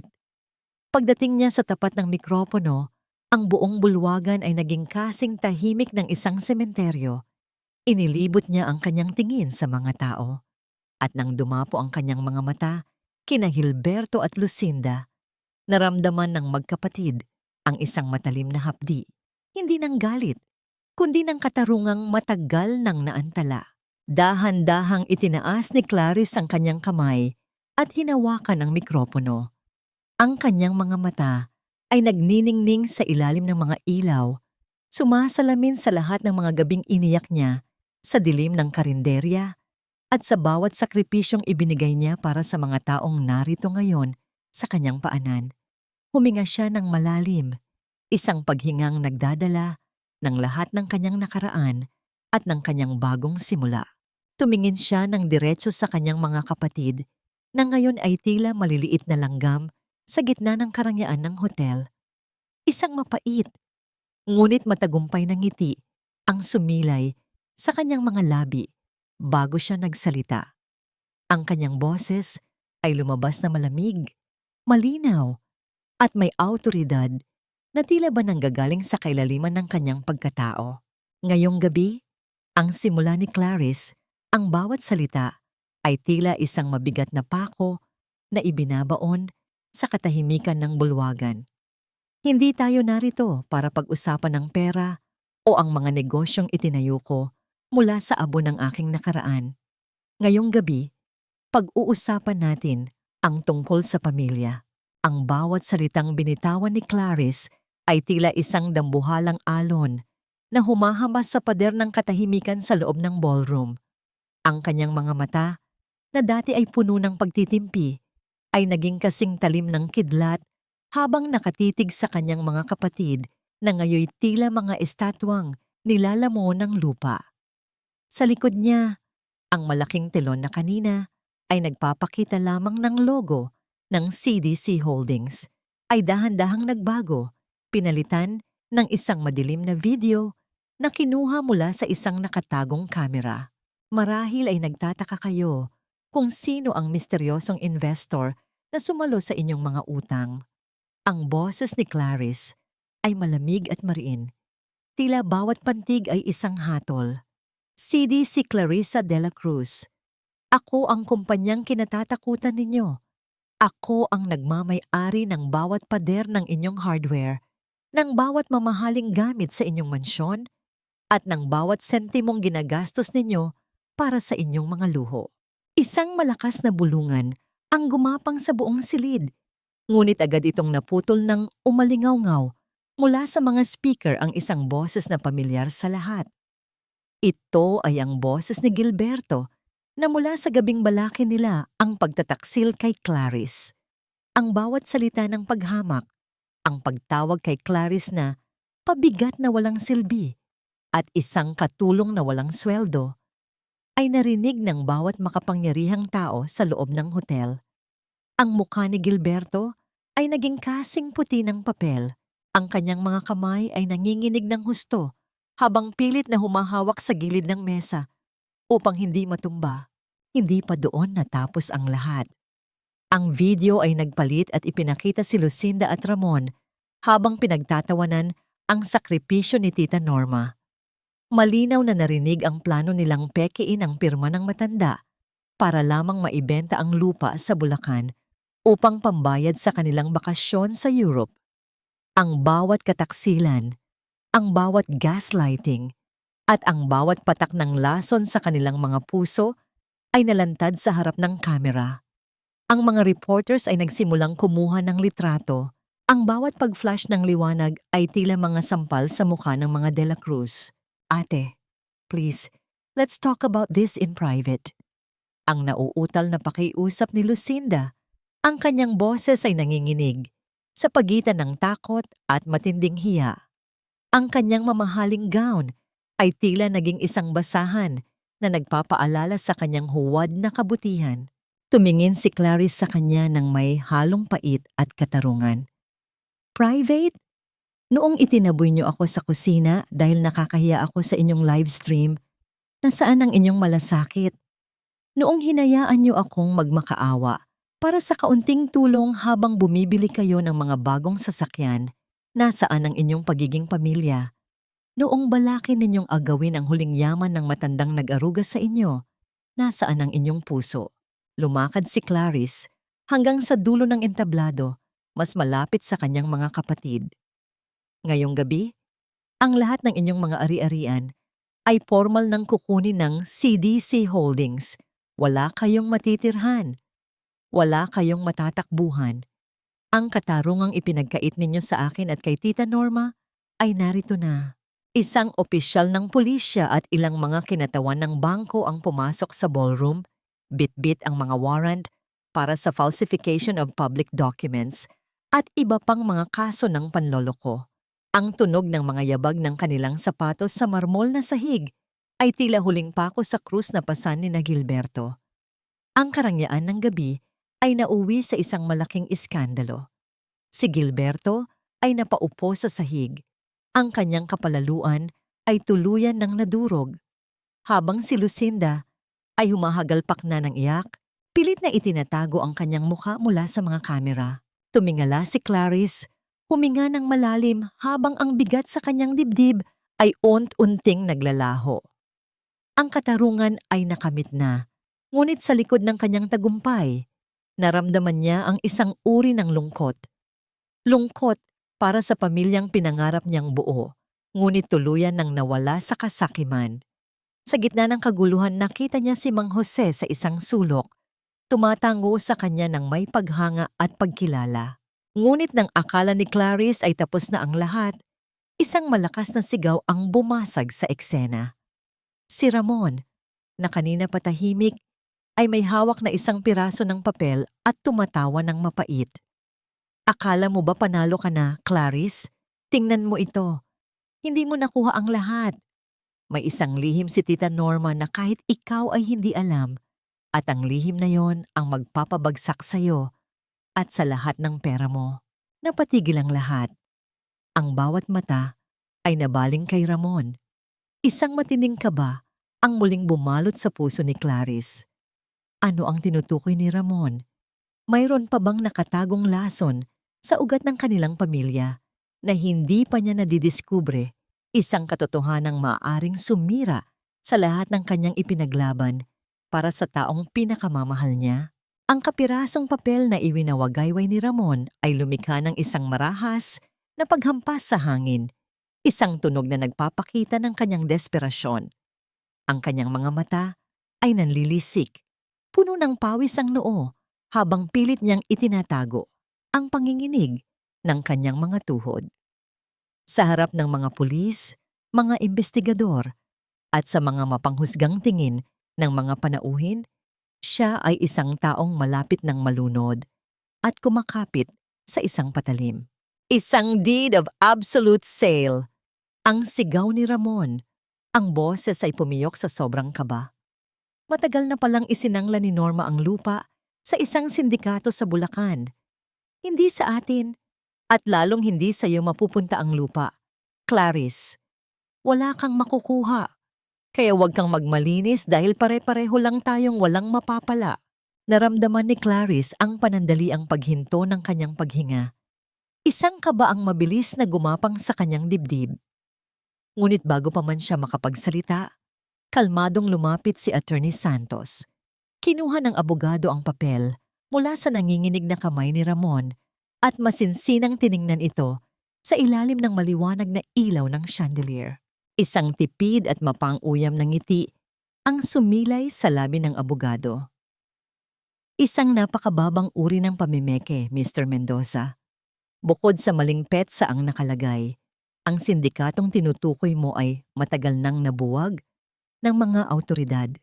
Higit sa lahat, ang taong binayaran mo kahapon para pekein ang pirma ni Norma Salvacion ay kasalukuyan ng nasa kustodya ng pulisya at itinuro kanya bilang utak ng lahat ng ito. Tila gumuho ang buong mundo ni Ramon. Ang kanyang kayabangan ay naglaho na parang usok. Ang malamig na bakal ay pumulupot sa kanyang mga pulso nang dakpin siya ng mga pulis, lumikha ng isang mabigat na tunog ng pinal na hatol. Sa sandaling iyon, ang lahat ng kasinungalingan ng mga De La Cruz ay tuluyan ng nabasag. Bumagsak ang mga tuhod ni Gilberto sa makintab na marmol. Ang lalaking dati ay tinitingala bilang haligi ng pamilya. Ang kuya na laging may huling salita ay nakaluhod ngayon sa harap ng kapatid na kanyang itinuring na basurahan.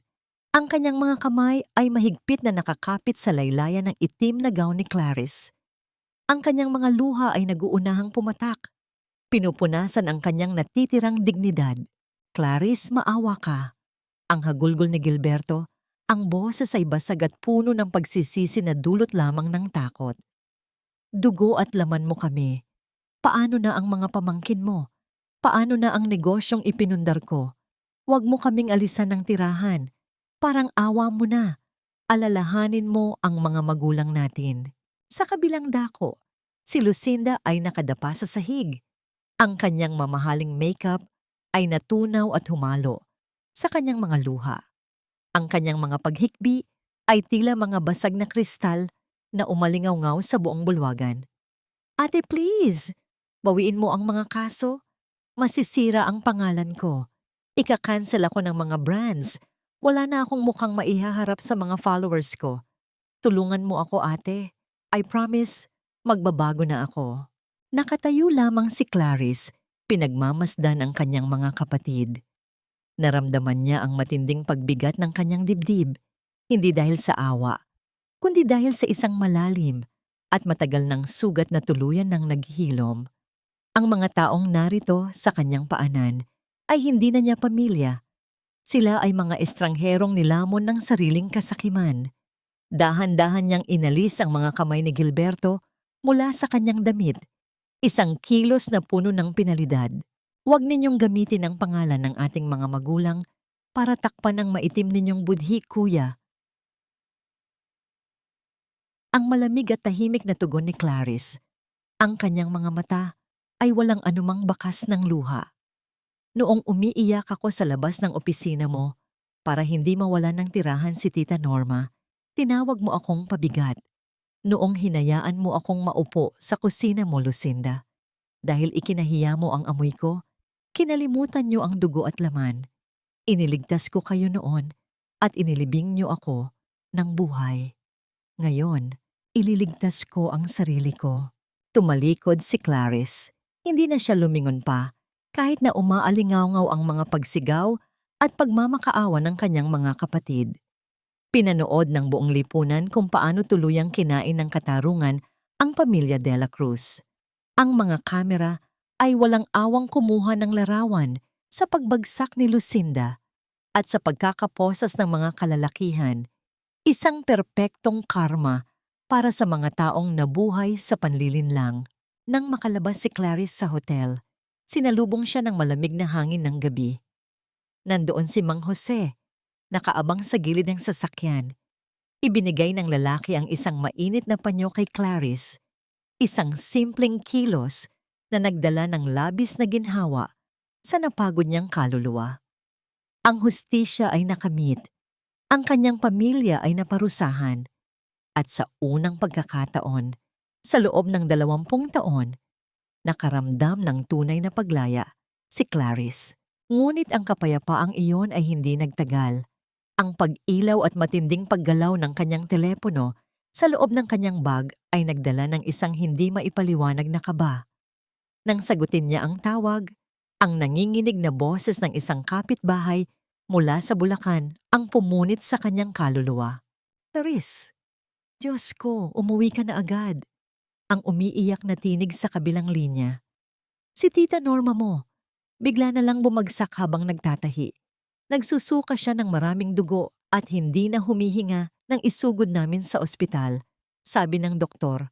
Masyado nang mahina ang puso niya. Bumagsak ang telepono mula sa kamay ni Clarice. Naramdaman niya ang panlalamig ng kanyang buong katawan habang ang kanyang mga tuhod ay unti-unting nanghina. Ang lahat ng kanyang yaman at tagumpay ngayong gabi ay biglang nawalan ng halaga. Aanhin niya ang katarungan kung ang tanging taong naging dahilan ng kanyang pagbangon ay nasa bingit ng kamatayan. Ang malamig at maputlang pasilyo ng ospital ay tila naging isang mahaba at walang hanggang lagusan para kay Clarice. Ang bawat hakbang niya palapit sa intensive care unit ay may kasamang panalangin na sana ay hindi pa huli ang lahat. Wala siyang pakialam sa mga nakakapasong titig ng mga nurse o sa mantsa ng alikabok at luha sa kanyang mamahaling itim na gown na suot mula pa sa gabi ng gala. Ang tanging mahalaga ay ang matandang babaeng nakaratay sa loob ng kwartong yon, ang babaeng naging tunay na ina sa kanyang ulilang puso. Binayaran ni Clarice ang pinakamagagaling na espesyalista at binili ang pinakamahal na mga gamot na hindi kailanman maaabot ng pondo ng isang simpleng karinderya. Ngunit sa harap ng kamatayan, naramdaman niya ang matinding kawalan ng kapangyarihan ng kanyang kayamanan. Paglipas ng 3 araw na tila 3 dekada ng pagdurusa, dahan-dahang iminulat ni Tita Norma ang kanyang mga mata. Ang silid ay puno ng sariwang mga bulaklak at ang sikat ng araw ay marahang dumadampi sa kanyang kulubot na mukha. Ang ritmong lumalabas mula sa makina na nakakabit sa katawan ng matanda ay nagpapatunay ng kanyang patuloy na paglaban. Nang makita ni Tita Norma si Clarice na nakayuko sa gilid ng kanyang kama, mahigpit na nakahawak sa kanyang kamay, isang mahina, ngunit pamilyar na ngiti ang sumilay sa kanyang mga labi. Mahigpit na niyakap ni Clarice ang matanda. Ang kanyang mga balikat ay nanginginig sa labis na pasasalamat at pag-ibig na nag-uumapaw. Tita, huwag niyo na po akong iiwan ng ganito. Ang umiiyak na pakiusap ni Clarice, ang kanyang muka ay nakasubsob sa puting kumot. Wala na pong halaga ang buhay ko kung wala kayo. You are safe now, tita. I promise, hinding-hindi na kayo makakaranas ng hirap. Dahan-dahang inabot ni Clarice ang isang maliit na kahon na nababalot ng pelus mula sa kanyang bag. Nang buksan niya ito, kumislap sa ilalim ng liwanag ng kwarto ang pares ng gintong hikaw na may disenyo ng krus. Ito ang mismong hikaw na isinakripisyo ni Tita Norma para sa kanya. Ginamit ni Clarice ang buong puwersa ng kanyang impluensya at kayamanan upang mahanap ang alahera at bawiin ang mahalagang alahas bago pa man ito matunaw. Maingat niyang isinuot ang mga ito sa tainga ng matanda, isang kilos na tila nagbabalik ng huling piraso ng kaluluwa na nawala sa kanila.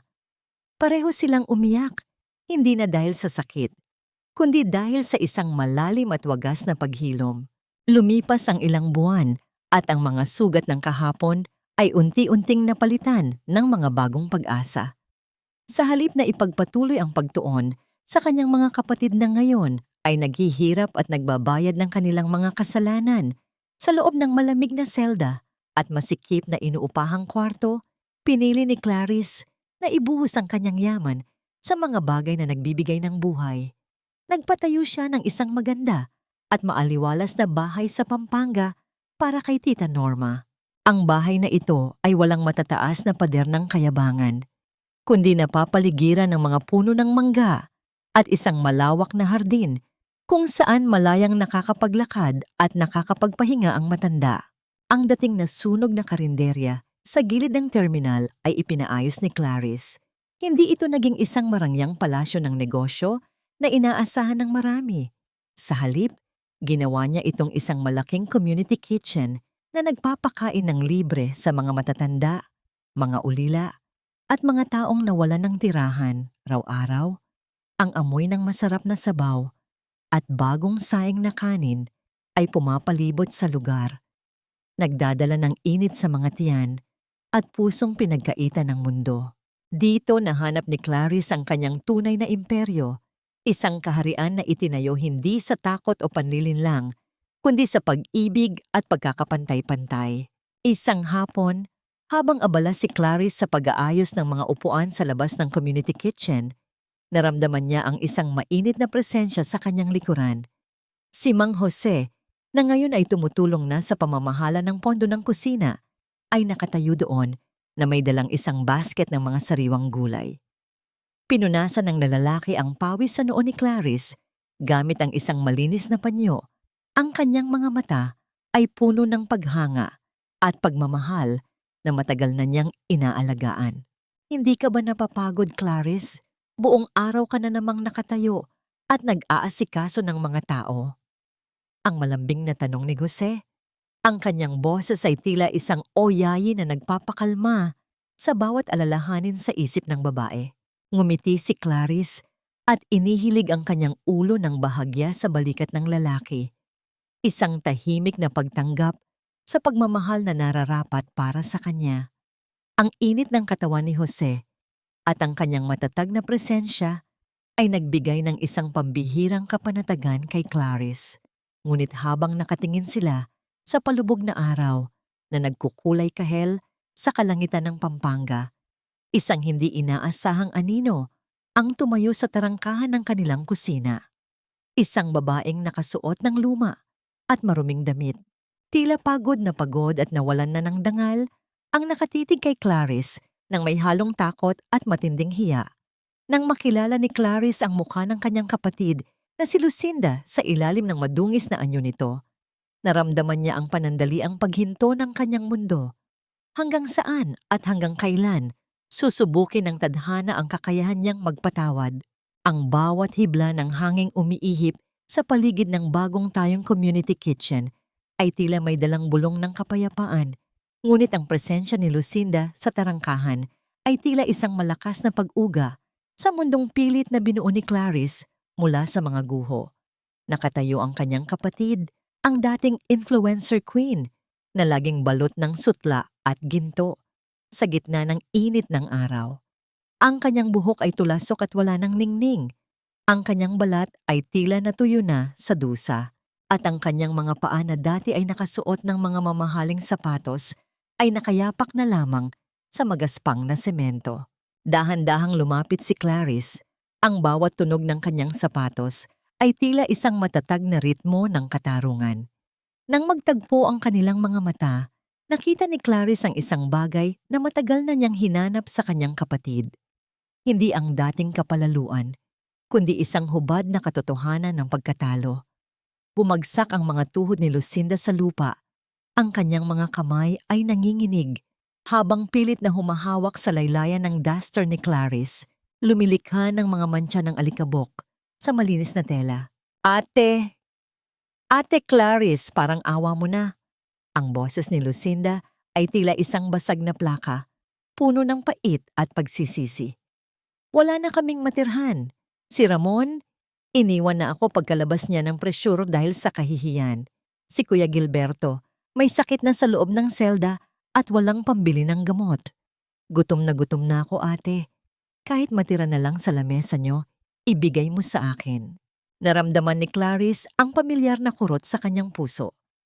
Ito ang kapatid na pumaslang sa kanyang tiwala. Ang taong handang ibenta ang huling hininga ni Tita Norma para sa isang bakasyon.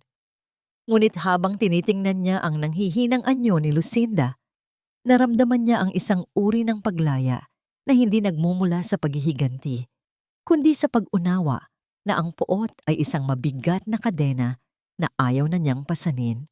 Ang pagpapatawad, Lucinda, ay hindi nangangahulugang babalik ang lahat sa dati. Ang malamig ngunit mahinahong tugon ni Clarice.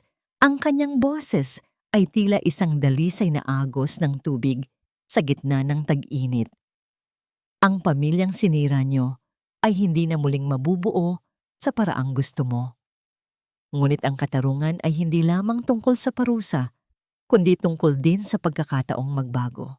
Kumuha si Clarice ng isang pinggan na puno ng mainit na kanin at ulam, ang mismong pagkaing inihahanda niya para sa mga nangangailangan. Inabot niya ito kay Lucinda, hindi bilang isang reyna sa kanyang alipin, kundi bilang isang tao sa kapwa niya tao.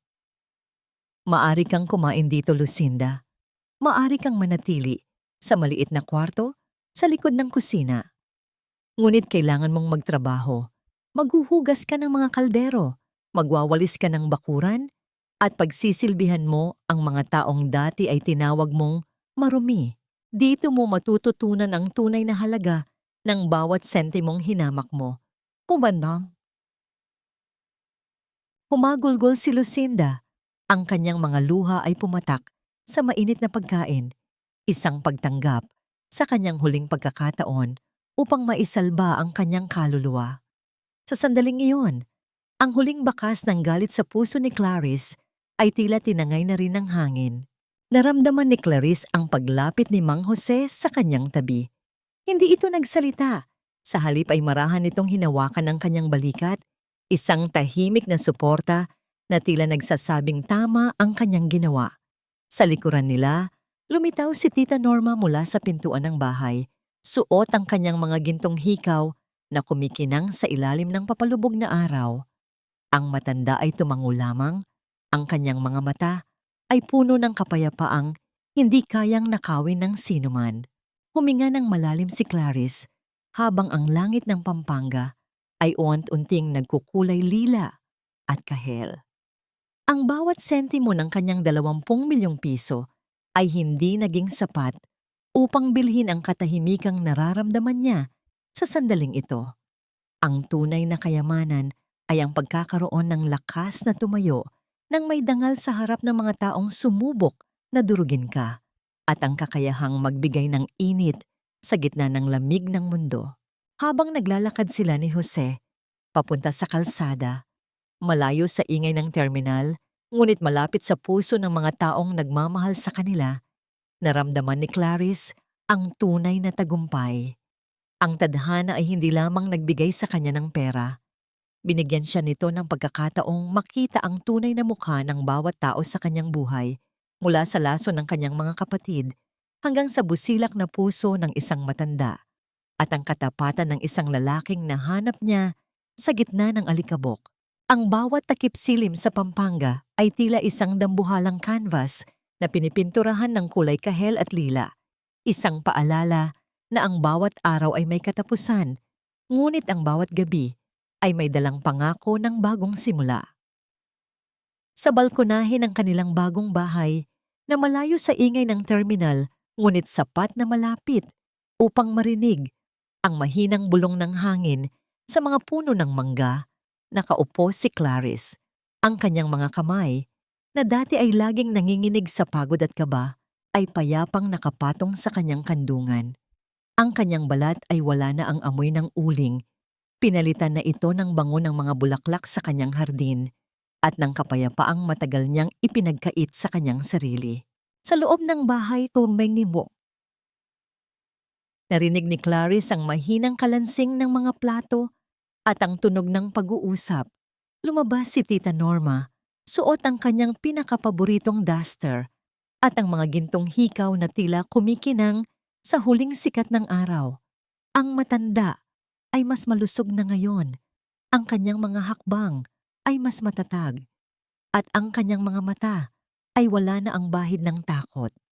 Inilapag niya ang isang platito ng mainit na suman sa tabi ni Clarice, isang simpleng handog ng pagmamahal na mas matamis pa sa anumang yaman. Kumain ka muna, anak. Napakaganda ng hapon ngayon. Parang nakikigalak ang langit sa katahimikan ng ating buhay. Ang malambing na sabi ni Tita Norma habang hinahaplos ang balikat ni Clarice. Tumingin si Clarice sa direksyon ng community kitchen sa ibaba ng burol. Doon, nakita niya ang anino ng isang babaeng abala sa pagliligpit ng mga mesa. Si Lucinda, ang kanyang kapatid, ay hindi na ang reyna ng social media. Siya ay isa ng ngayong masipag na bahagi ng kusina. Bagaman may distansya pa rin sa pagitan nila, ang bawat pagtango at bawat maikling pag-uusap tungkol sa trabaho ay tila mga maliliit na tahina o unti-unting nagdurugtong sa kanilang napunit na ugnayan.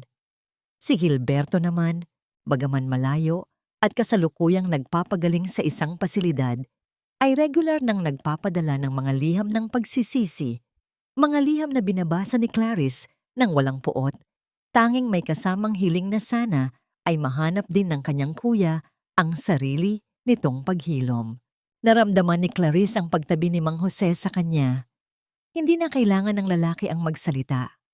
Ang init ng kanyang presensya at ang marahang paghawak nito sa kamay ni Clarice ay sapat na upang sabihing narito siya at hinding-hindi na muling aalis.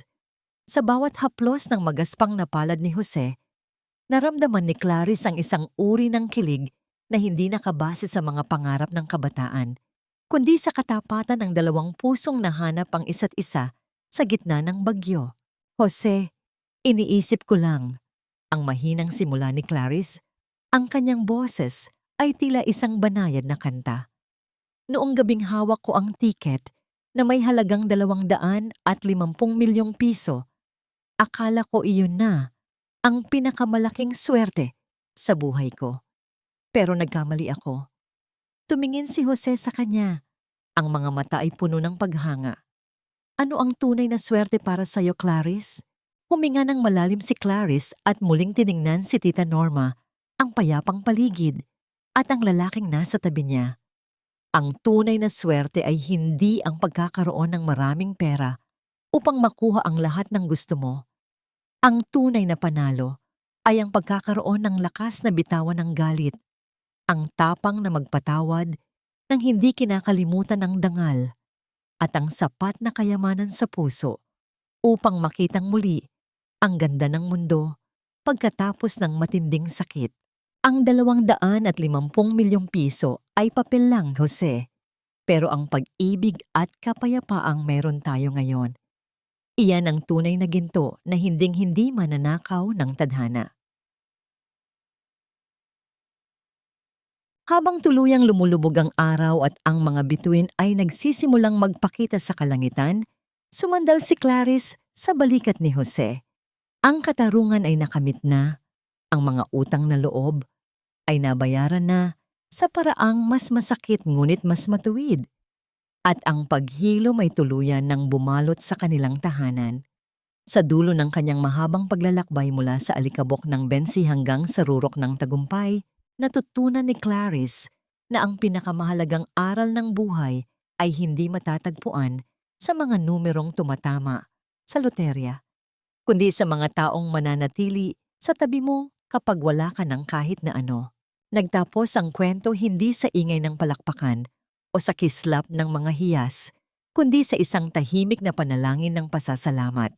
Si Clarice de la Cruz, ang dating biyudang amoy uling, ay naging simbolo ng isang babaeng hindi binuo ng kanyang pera, kundi ng kanyang busilak na puso, na marunong magmahal, masaktan, at higit sa lahat, ang bumangon ng mas matatag kaysa kailanman.